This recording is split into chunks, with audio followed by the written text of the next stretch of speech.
I'm glad to join you today to discuss issues of performance and delivery management. Let me first of all take this opportunity to thank your CS for convening this meeting. I handle performance and delivery for all the ministries at the level of CSS, PSS, and CEOs of parastatals. But I want to inform you that this is the first time I've come across a cabinet secretary convening a working session and sitting in a working session to discuss issues of performance within a ministry. Usually we interact with them during the formal processes, but to get a working session where everybody sits down to discuss these issues and the cabinet secretary is the initiator of the process, that is no mean feat. And my brother, I really want to thank you for this. I wish all the other ministries could follow suit.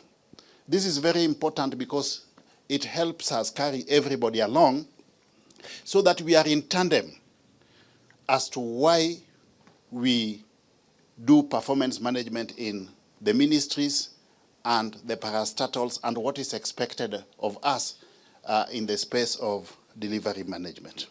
So this morning, I want to talk to you about the rationale, process, outputs, or benefits of performance management. But we cannot discuss performance management in a vacuum. Neither can we discuss delivery management in a vacuum. You need to understand the theoretical foundation of both performance management and delivery management. The starting point of all these good people is the strategic plan. Strategic plan of the ministries, followed by the strategic plan of the state corporations. You are aware that it is a statutory requirement in government that all ministries must develop strategic plans. Now, we develop strategic plans, good people, because organizations operate in an environment where factors in play keep on changing. And therefore, you need to come up with a roadmap that enables you to survive in a turbulent environment by aligning the internal capabilities of your organization or institution with the external demands of the environment. That is why we develop strategic plans. So much so that strategic planning has become so important, imperative, if you call it, to the extent that even churches today develop strategic plans. There is no organization anywhere in the world which does not have a strategic plan. You must have a strategic plan to give you the roadmap. Because if you don't have a strategic plan, then that means you are leaving everything to chance. Sometimes you may succeed, but most of the times you will fail. So this is why we have strategic plans. And the State Department of Planning usually comes up with guidelines as to how those strategic plans are supposed to be developed. You are lucky that this started during the tenure of Honorable Oparanya himself when he was the Cabinet Secretary for Planning. Very clear guidelines in terms of the process of developing the strategic plan, the content of the strategic plan, and even alignment of the strategic plan. With respect to the content, for the benefit of those who may not have actively been involved in this process, when you are developing the strategic plan, you start by looking at your past, where you have come from. That past will enable you to take stock of the successes you have realized, because you are not starting from nowhere. So you start from the milestones that you have realized. You also take stock of the challenges you have faced. Those challenges are important because they bring to the fore strategic issues that you need to address moving forward. You also take stock of the lessons that you have learned in the past, any performance gaps that you need to close moving forward as well. Once you have done that, you undertake a contextual analysis. You look at what is happening in your operational environment, both internally within the organization and outside. Internally, you'll take stock of your strengths and also your weaknesses. So you'll say, as a ministry, our strength is that one of our strengths is that we have got a very highly experienced cabinet secretary, highly experienced management and principal secretaries. That could be one of your strengths. But you also talk of weaknesses, that you are, for us, one of your weaknesses is that part of your mandate is that you are undertaking a function which is new, the hustler fund. That could be a challenge. That could be a weakness. Then you look at the opportunities in your operational environment, yeah, which you need to take advantage of. You also look at the threats to your very existence. You need to know that one of the threats of any ministry is that you may be a ministry today, but tomorrow you are not there. Are you aware of that? Yeah, you may be a ministry today, but tomorrow you are not there. That is a threat. Why? Because each and every ministry in government must justify its existence. And the only way you justify your existence is by way of performance. Are you delivering on your mandate? And if the ministry is not there, either most of us here in the ministry will cease to exist, or you will be absorbed in other ministry. Are you getting the implications? That is a threat. And the only way to ward off those threats is to make sure that you deliver on your mandate. Then within that contextual analysis, you also need to be aware of who your stakeholders are. Stakeholder management, stakeholder analysis. Who are your stakeholders as a ministry? Because you exist to meet the expectations of the various stakeholders. One of your greatest stakeholders as a ministry is the Kenyan public. Because one of your fundamental core mandates is the Hustler Fund. And that Hustler Fund is being dispersed to the Kenyan public. So you need to ask yourself, what does the Kenyan public want? Because we did make a promise that we are going to make available money for business for those who are domiciled at the bottom of the economic pyramid.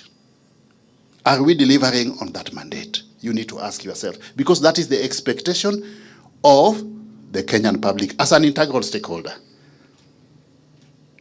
Yeah? Stakeholder analysis. Then you analyze also your operational environment. Look at policies, laws, regulations, environmental factors, legal factors. Why do you do this? You do this because you have to be effectively aligned. You operate within the law. You must contextualize the economic impact on your performance, including but not limited to issues of funding on your programs, issues of technology. You are rolling out the Hustler Fund, leveraging on technology. All those constitute the PESTEL, which is an integral component of your environmental analysis. And once you have done all that, you think of how to move forward. How do you move forward? Against the background of your past and the contextual analysis. That's why you have your vision statement, mission statement, then values. See, as more often than not, you realize organizations or institutions have a strategic plan, but some, even at senior management level, don't even know the vision of the ministry. You must internalize your vision statement, because everybody must be working towards that vision statement on each and every what? Day. So it has to be something that you appreciate, something that you like, something that you work towards every day. The vision explains where you are going, but the mission statement explains how you will conduct your business to realize that vision. Which means each and every day, everything that we do must be in line with your mission statement. And then the values. The values. You know, we come up with a strategic plan and then we list values there, about maybe 6, 7. Yeah? Teamwork, transparency, integrity. The problem that we have is that we don't live those values. Those values are important because they should constitute an enabling culture that would enable you to realize or successfully implement your strategy. If you have a good strategy, but you don't have the correct culture, you will not be able to implement your strategic plan. Culture eats strategy for breakfast. Usually the problem we have in organizations is that once you have the values, people think those values are targets. That if your strategic plan is a 5-year strategic plan, those values are targets you should realize at the end of the 5 years. They are not targets, good people. They are things that integral character traits that you must practice each and every day in the conduct of your business, so that we have got an appropriate culture that is aligned to the strategic direction of the organization. So please, let us live the values that we have. Then your thematic areas, key result areas. What are your key result areas? Based on where you have come from, the contextual analysis that we did, what then are your key result areas? You must know your areas of focus. Then you come up with your strategic objectives, programs, and activities. Yeah? Then the structure for implementing the strategic plan. Structure, that's another area where we have a problem. The structure, of course, has the CS at the top, supported by the PSS. Then you have people at other levels, and then we go down to the CEOs of the parastatals, and then the same thing at parastatal level. The other thing is the sources of finance. You must think of the sources of what? Of finance. And then the implementation framework. Within that implementation framework, everything that you are going to do over the next 5 years, or during the 5-year period, must have a responsibility center. Now listen to me carefully. Everything that you are going to do as a ministry must have a responsibility what? Center. I want you to take note of this, because that is what is driving us to performance contracting. If you look at the implementation matrix of your strategic plan, you will realize that for all the activities and programs, there is a responsibility center. There is a clear time frame within which it is supposed to be implemented. There is an expected output. There is also an output indicator. So what is the import of this? The import of this is that for anything you are supposed to do within a given period of time, you will only know you have realized it if the expected output is evident. Are we together? Yeah? And not in an amorphous manner, based on the indicator, the output indicator. Then there is also in the strategic plan a results matrix. Apart from the implementation matrix, there's a results matrix. In the result matrix, for each expected output, you will have annual targets, so that the sum total of your targets gives you the expected output for each activity. For example, let me use a very basic example. If you are building a house over a period of 5 years, you must have annual targets. So you say first year, target foundation. Second year, target wall. Third year, target roof. And so on. The expected, if you put together the sum totals of all the targets, it should give you the expected output, which is a house. It is the same thing that we want to do within the ministry and within the parastatals. For everything that you are planned to do, the expected output must be there, the output indicator must be clear, and you must have clear targets, time-bound targets, on the basis of which the responsibility centers will be held to account. Are we together there? That is the genesis of performance management. That people, to implement our strategic plan, people must be held to account by way of performance. But based on what the expected output for each activity is and the output indicator. If people don't understand this genesis, then when you are talking matters performance management in the organization or the ministry or the parastatal, people will think you are setting up arbitrary targets which is meant to punish them. That is the genesis. Performance management is to enable us realize what we planned to do. And what we plan to do is there in the strategic plan. Once you have your strategic plan with the implementation matrix and result matrix, the focus now shifts to implementation. It is easy. That's the easy thing, developing a strategic plan. But implementing it, that is where the rubber meets the road. That is the challenge. We have a good plan, but implementing it becomes a challenge. Now, the other thing you need to know, good people, is that as you develop the strategic plan, it is not a standalone document. It is aligned to other plans existing at various levels. Internationally, based on the guidelines that were provided by the State Department of Planning, the strategic plan is aligned to the Global Sustainable Development Goals. You are aware of that? At continental level, the strategic plan is aligned to Africa Union's Agenda 2063.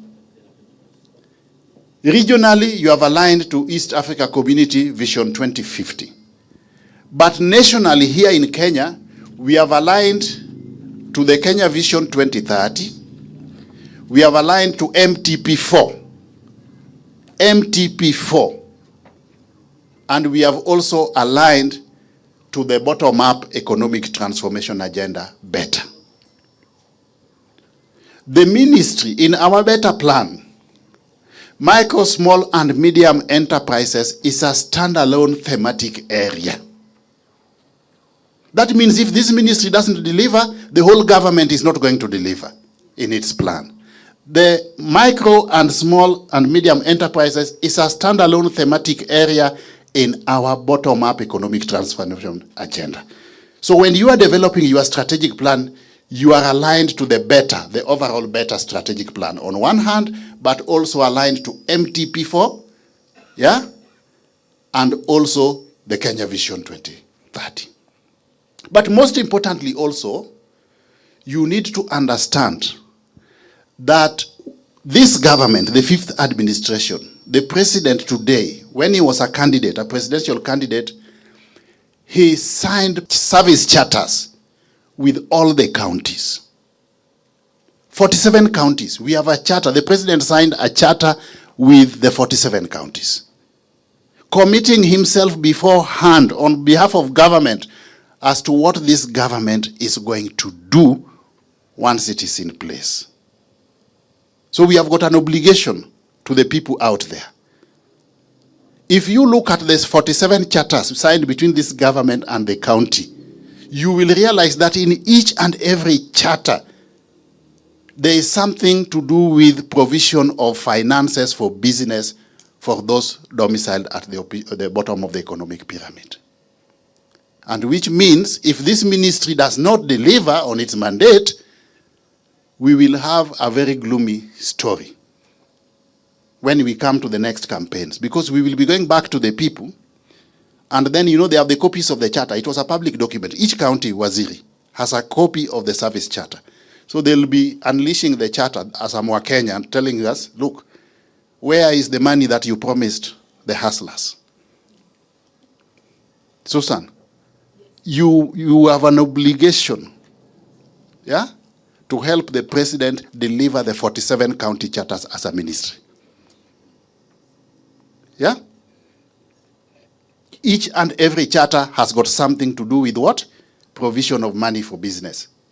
All the 47. Then apart from that, we have a standalone charter for women. We also have another standalone charter for people with disabilities and so on and so forth. So those two issues are important. Alignment to the BETTER plan and also issues of the county charters, which have to be integrated in your strategic planning framework. Once you have your strategic plan, to implement it, you break it down into annual work plans. So our first annual work plan is for the period 2022-2023. Is that correct? The second annual work plan is for the period 2023-2024. And you remember the first year annual work plan, part of it was implemented, first year financial year, part of it was implemented by the previous government. So you came in midway. Yeah? So then 2024-2025 is the current what? Financial year.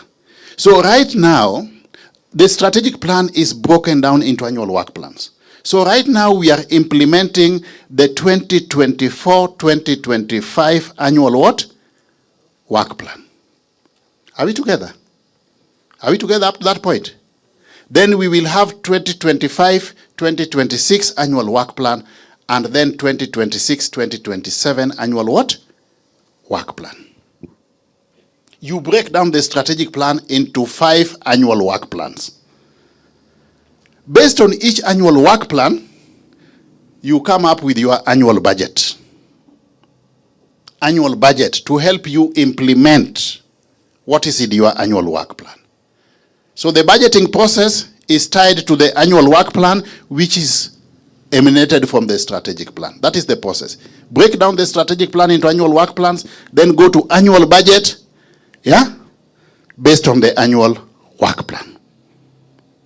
But now, once you have the annual work plan and you have the annual budget, we must also have annual performance contract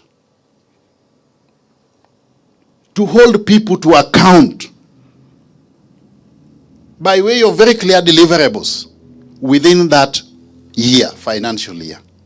But with that in place, you also have what is called a service charter based on your strategic plan, where you publicly commit to your various stakeholder segments to certain minimum deliverables, both quantitatively and qualitatively. Each and every ministry has a service charter. Each and every parastatal should have a service charter. You are committing yourself to the Kenyan public. And the implication of this is that as you implement your strategic plan, the public already knows what to expect of you. The public as an integral stakeholder. So you cannot cheat them. Yeah? You commit yourself that these are our key areas of focus. By way of service delivery, this will be our minimum standards of delivery. The service charter is so clear because it even articulates the timelines within which you are supposed to provide certain services to the public. That is another commitment. And we must also, as we monitor the implementation of the strategic plan, we must also monitor the implementation of the service charter to ascertain the veracity or otherwise of conformity with those implementation of those two. The next thing I want to talk about is communication. Communicating what you are doing. Based on what your strategic plan is, you must have a communication strategy around it. Because you exist to meet the expectations of different stakeholder segments. And if that is the case, those stakeholder segments, first of all, need to understand your mandate, need to understand what you are doing to meet their expectations. If you are just quiet within the ministry there, and you are not talking about your mandate, then you may be doing a lot, but nobody knows. You are lucky that now you have got a cabinet secretary who has got no problem in this area. He can go anywhere in the country and talk about anything pertaining to the mandate of the ministry. He has done it for about 2 decades. You need to communicate your mandate. Susan, when you go to the village today, you'll realize that as much as we are trying our best on the Hustler Fund, you go down to the village there, quite a number of people still don't know about what? How to access the Hustler Fund, yeah? Yeah? What is required to access the Hustler Fund. So we really need to enhance our communication strategy up to the lowest level. Maybe that's one area you really need to focus on this financial year. More so among the youth and women. Communication, you must communicate. Some of our state corporations in this ministry, the public don't know they exist. If they don't know these parastatals exist, will they know the mandate of the parastatals? So we must go out and talk. Take advantage of any opportunity. It doesn't have to be a formal session. Even a funeral.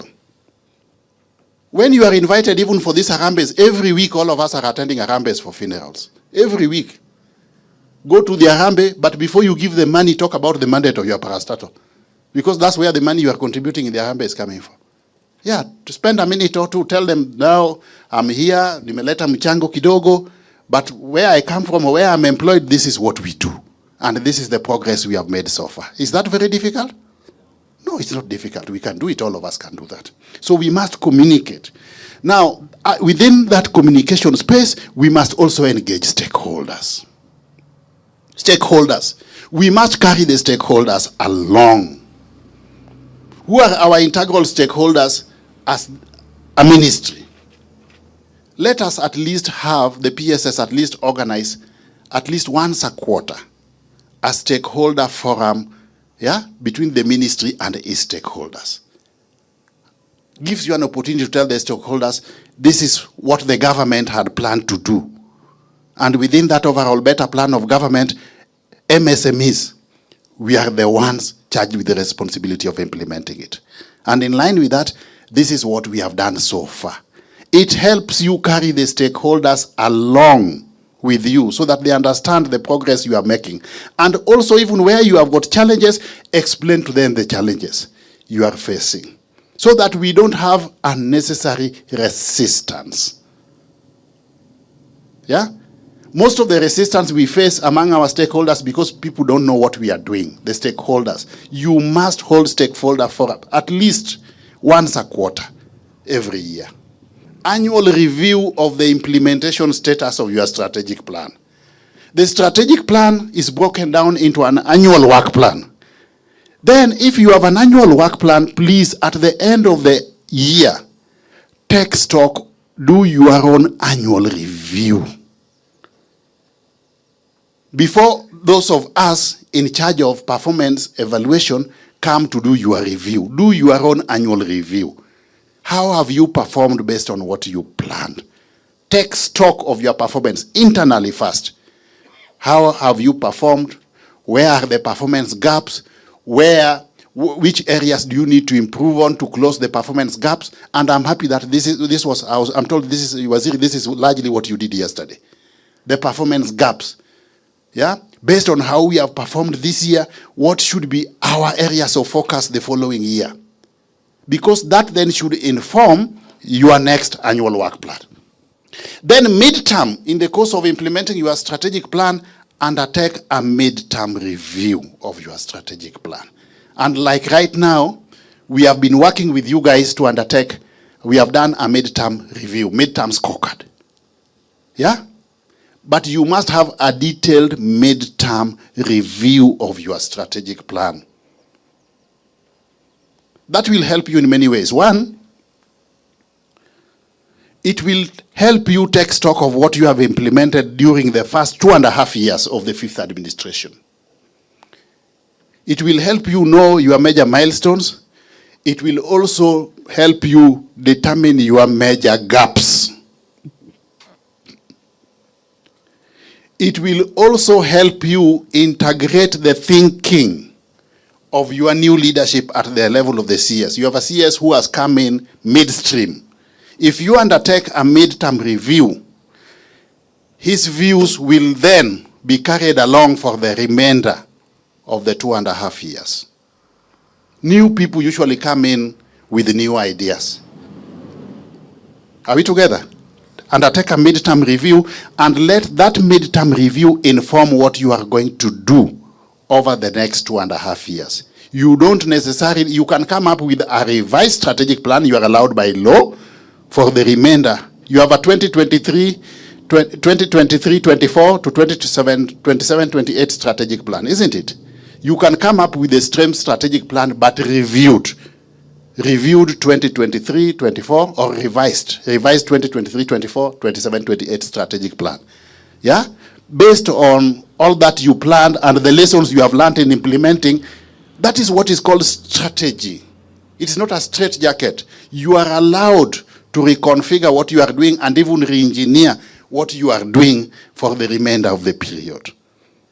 Then undertake also, at the end of it all, you will undertake an end-term review of the strategic plan.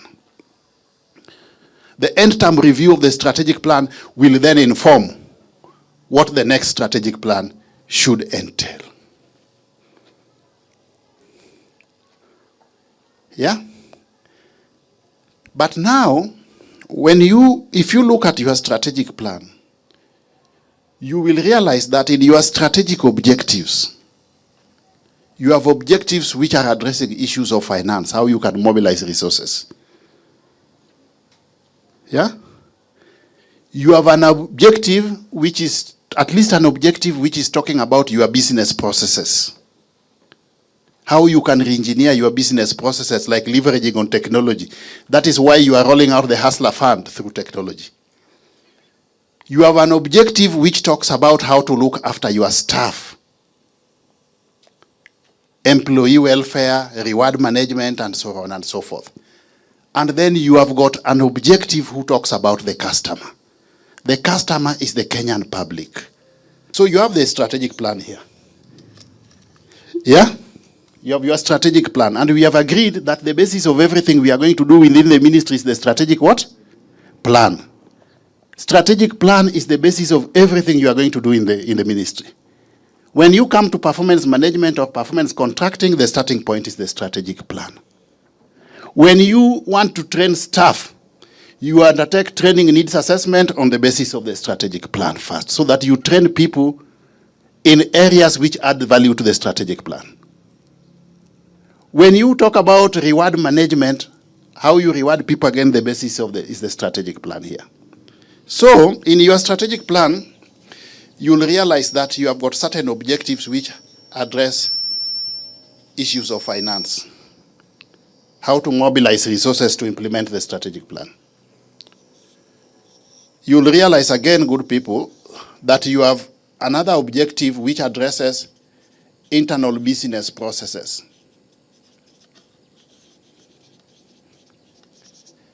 And then you'll realize you have another objective which addresses HR issues, the people within the organization. And then another objective which addresses the customer, the Kenyan public. All strategic plans must have, at least at a minimum, these 4 focus areas. Strategic objectives in each one and every one of these 4 areas. Because, and you score in all of them. If you have a finance objective, you have to pursue that objective to enable you mobilize resources to implement your strategic plan. But you cannot over-focus on finance and forget about your business processes, because we need to re-engineer our business processes to facilitate efficiency and effectiveness in service delivery so that the customer here, the Kenyan public, can be satisfied. And again, also, you cannot forget about the people, HR, how you reward them to a level commensurate with their delivery component. Because if you are over-focusing on money and processes, but you forget about the people, you'll end up with demotivated staff. So you must score in all these areas. And this is what is usually called balanced scorecard. I don't want to go into the detail. Just take note of that. That you score in all those areas, but in a balanced manner. So you'll realize you have objectives in all those areas. But once you do that, and you have your strategic plan in place, and you have understood the framework of strategic planning, and you have understood that in your strategic plan you have all those 4 components, then now we move to performance management. You manage the performance of the ministry, you manage the performance of the parastatals, you manage the performance of individuals within the ministry and the parastatals on the basis of the strategic plans that were developed in a participatory manner and which everybody is conversant with. Everybody must know what the strategic plan entails. Everybody. It is not a secret document that should only be left at management level. No.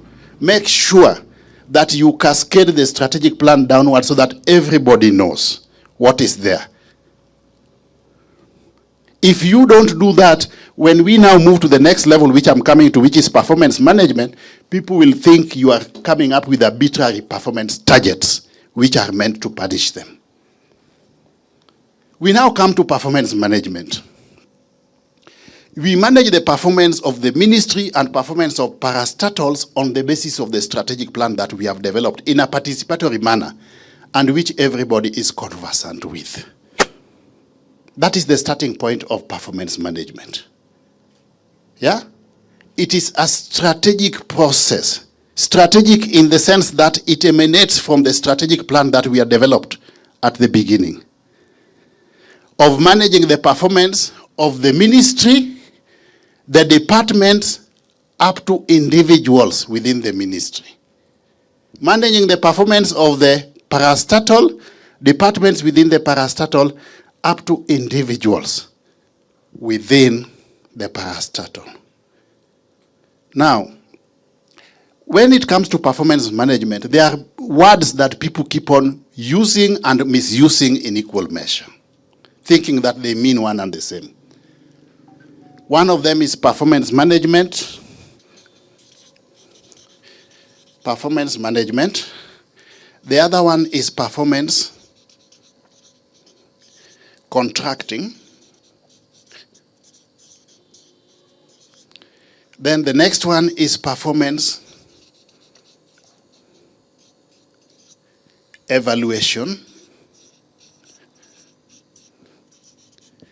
And then the next one is performance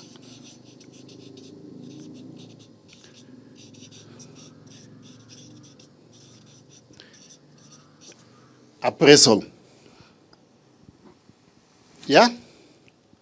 Performance management, performance contracting, performance evaluation, performance appraisal. Most people in government don't know the difference between these four words and how they relate with each other. The mother phrase is performance management. Performance management is an umbrella term that we utilize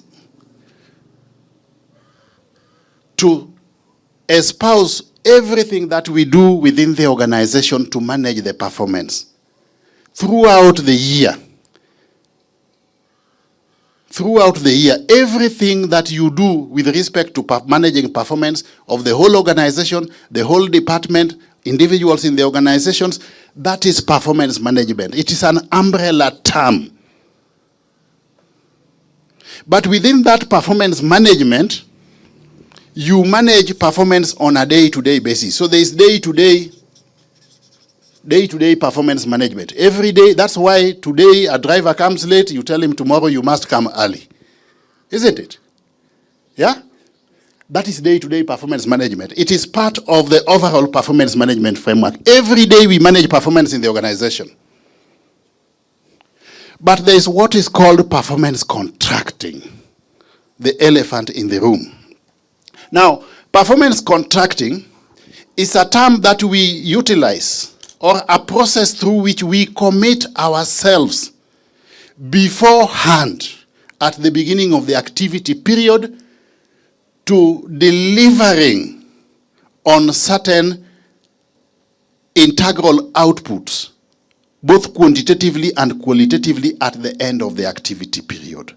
But you commit yourself at the beginning, beforehand, that at the end of the year, this is what I'm going to deliver. And you are committing yourself as a ministry through the performance contracting framework because you are answerable and accountable to the appointing authority.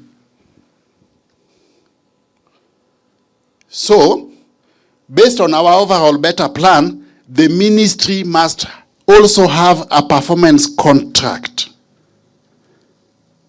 through which it delivers its annual performance, annual work plan on one hand and the overall better plan on the other.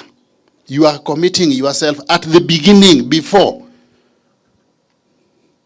So ordinarily the performance contract should be signed at the beginning, and we are working very hard. The next performance contract for 2025-2026, we want it to be signed by 1st of July between the ministry, the cabinet secretary, and the president, so that you implement what you have committed yourself to. We cannot have a situation where we are signing performance contracts in October, in November. Then how have you been working from 1st of July? I want to correct that. And I've told Mr. Miranga here that those backlogs must be sorted out. 1st of July, we sign performance contract for 2025-2026. And then you start implementing your annual work plan on one hand and the performance contract. As you implement your annual work plan, you should be delivering in your obligations in the annual performance contract.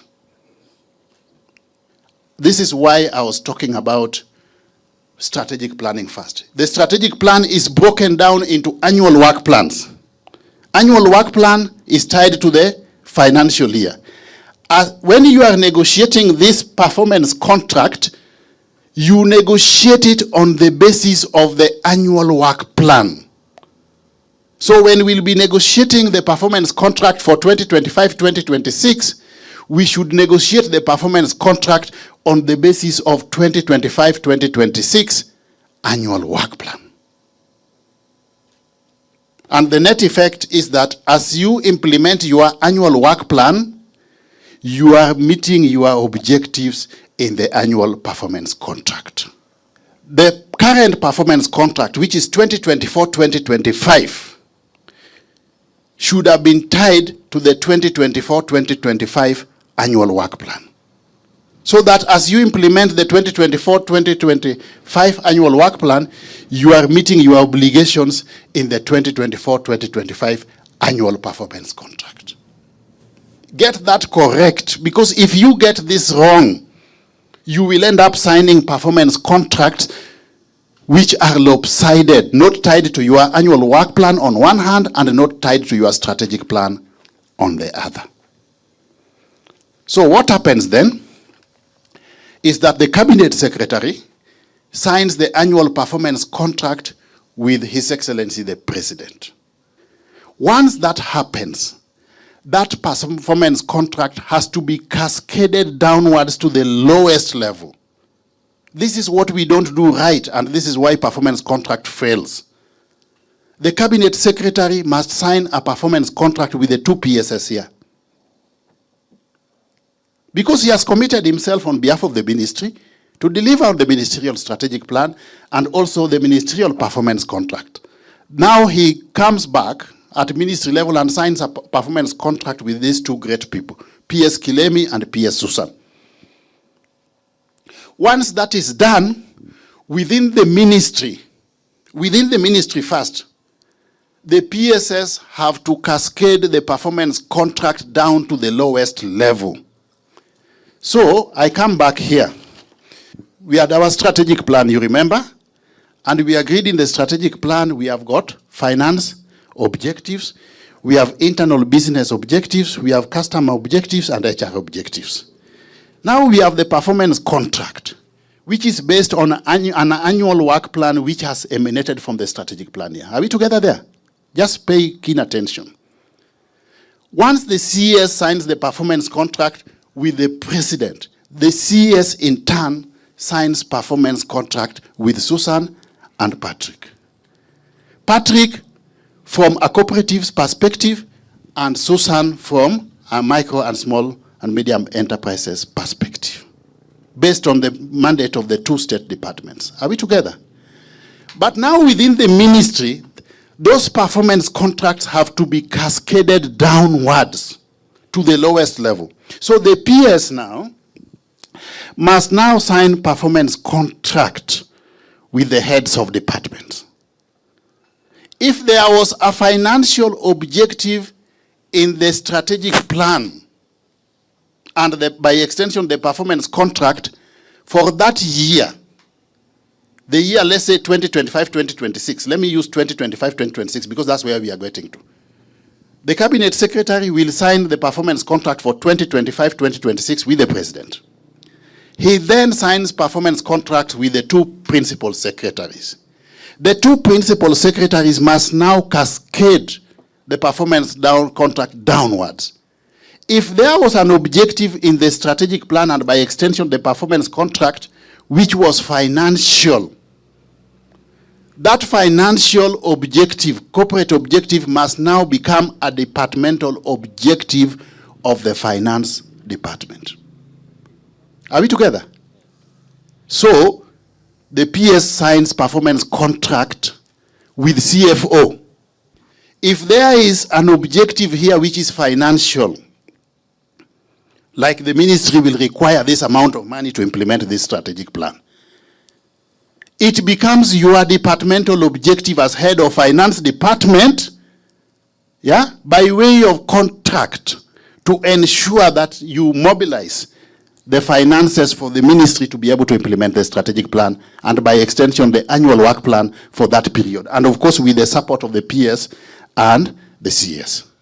It becomes now your departmental objective.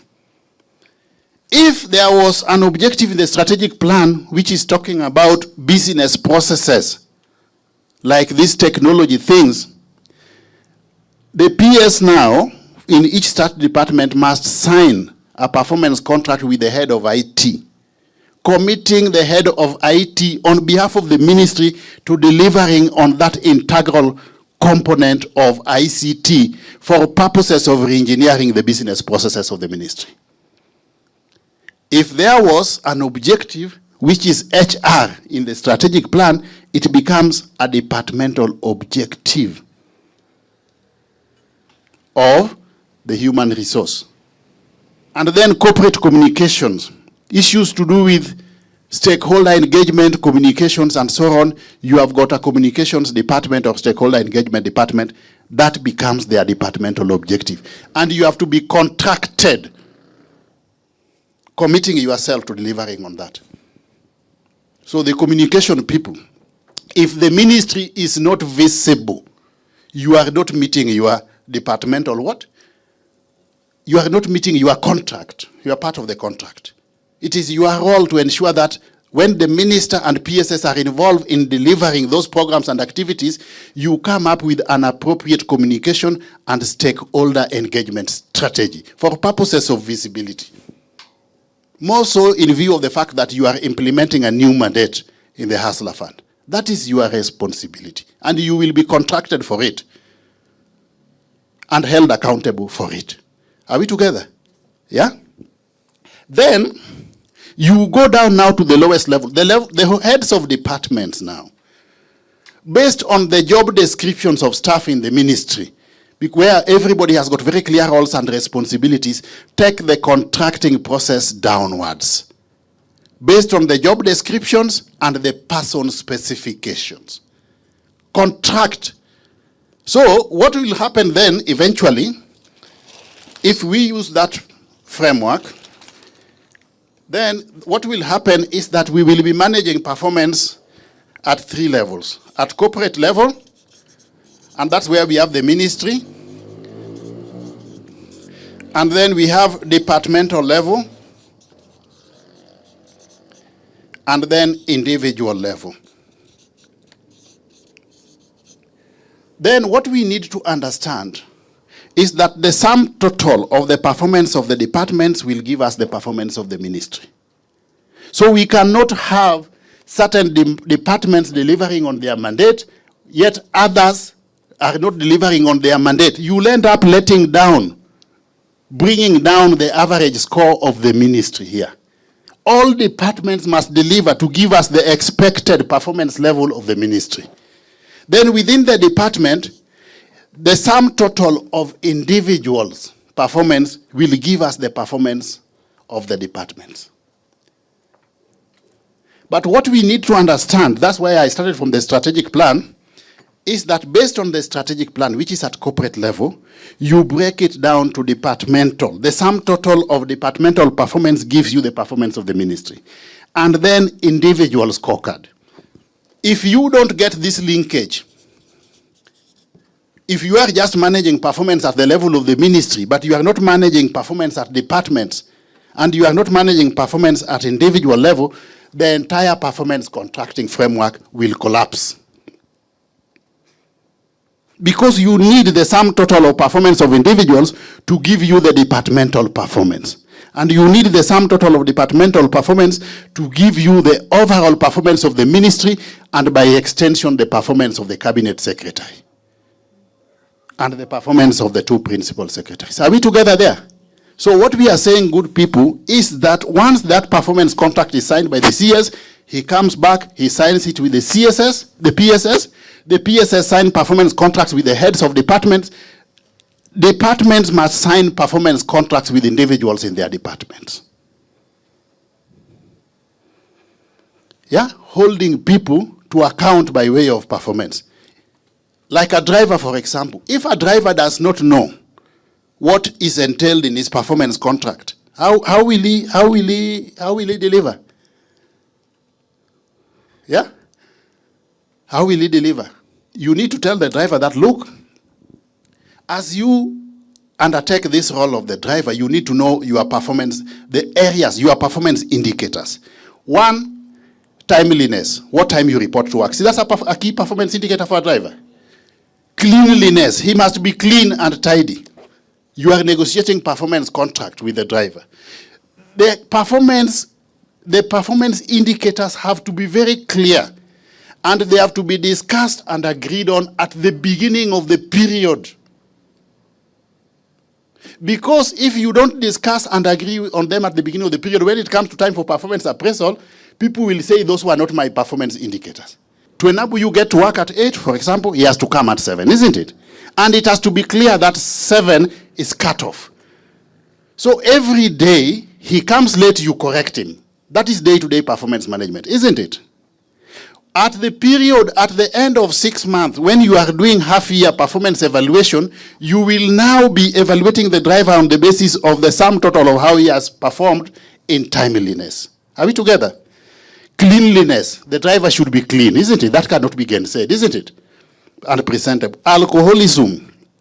At parastatal level, the ministry must now sign performance contract with the CEOs. Yeah? Signed by CS on behalf of the ministry and the relevant PS and the chair of the board, yes. Then the board signs with you. The CS signs with the chairman of the board, then the board signs with the CEO, then CEO signs with the departments, and it goes down to individuals. Because these are implementing agencies of the ministry, and if the implementing agencies are not meeting their obligations, the ministry will not meet its performance obligations. So are we clear there on how the performance contracting framework happens? Okay, at the beginning. Then we move now to the next level of performance what? Performance evaluation. But before then, you need to understand that performance contracting is a negotiated process. Negotiated process. You discuss and agree on what the parameters are, the expected outputs, the output indicators, and the time frames within which people will be held to account. That's why even us, when we are negotiating performance contracts with the ministries, the PSSE and the economists will tell you, we negotiate, first of all, the parameters, the expected output in each parameters, the performance indicators have to be discussed and agreed on. And that is why very soon, Mr. Miranga will tell you, we are going to convene a meeting with all ministries and CEOs, because there are certain performance indicators we want to introduce in the annual performance contracts, and we cannot introduce them without discussing with you. One of them is communication and stakeholder engagement, because we have realized ministries are taking that aspect for granted. We want to include that parameter, and we want to discuss and agree. Are we together? Then now, so you discuss and agree, you negotiate. Then we come back to you once we have negotiated, once we have a draft, you ratify. Once you ratify, we get the minister, the cabinet secretary to validate. Once it is validated, then now everybody within the ministry owns it. And we move now to the next level of signing of the performance contracts between the contracting parties. Are we together up to that point? So it is a negotiated process. Once that is done, when it comes to the time of performance appraisal, then the performance appraisal will be done, undertaken on the basis of the parameters, the areas of focus that were discussed and agreed on at the beginning of the year, and the performance indicators, and the targets. So what guides you during performance appraisal now, we can now not change these parameters. When now you are evaluating the driver, you cannot now introduce a parameter which was not here, which was not discussed and agreed on at the beginning. Are we together? Are we together? Then now, what guides you now is the indicators of performance and the targets. The indicators are both quantitative and qualitative. And the targets are time-bound. Yeah? After 3 months, you are supposed to have done this. After 6 months, you are supposed to have achieved this. After 6 months, you are supposed to have achieved that, and so on and so forth. Are we together there? That then informs the process of performance evaluation. And once we have undertaken the performance evaluation, the scores are agreed on. It is not something arbitrary. It is objective. We do it together with you. First of all, you score yourself. We come and give you the scores, we moderate the scores, we agree, you sign, we sign. If there is no agreement, you refuse to sign. And then the results are communicated. Are we together? The results are communicated. Like now for the last performance appraisal, we are now going to release the results. But they are not our own results. They are results based on this what? On this process. So by the time even now the results are being announced, you already know what you scored. What you don't know is the ranking, how you have performed between yourselves and another ministry, or how you have performed as a parastatal in comparison to other parastatals. And then the last thing, which I'm explaining in 1 minute, is delivery management. As you deliver the programs, implement the programs, you have to continuously monitor, evaluate, and report on them. And engage stakeholders so that the stakeholders get to know how you have delivered on the programs all the time, and communicate about those programs. That in summary entails the process of strategic planning, to performance management, to performance contracting. And then the last thing is reward management, which we are working on. We want to tie performance to reward, so that those ministries who excel in performance are rewarded, individuals who excel in performance are rewarded, but those who underperform are face sanctions on the basis of this process. If you don't perform, there are certain sanctions. If you perform, you are rewarded to a level commensurate with your performance. So that is what we need to work on, reward management. Because if we don't get reward management correct, then there will be no impetus for people to deliver on their mandates. And we are proposing to government that ministries which excel on their performance should get additional exchequer release funding in comparison to those who are not delivering. Similarly, individuals who perform in organizations, apart from the salary, should get some bonus over and above the salary. But those who don't excel in performance or perpetual non-performers should also face sanctions.